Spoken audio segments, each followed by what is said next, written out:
Hello, in this video I would like to show you all how to keep your YouTube subscription private. The first step, you should select your channel.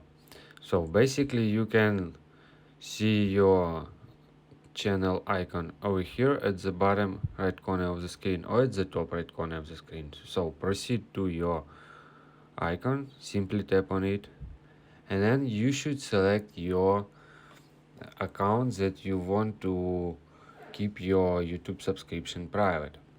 So basically you just tap on switch account over here and select that your account that you want, and then tap on view channel.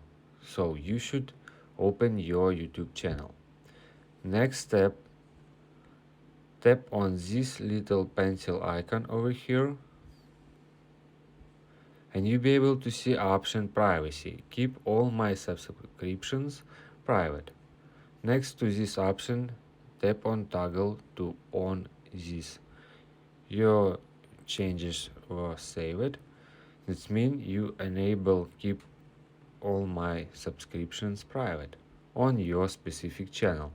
Then go back and use your YouTube app.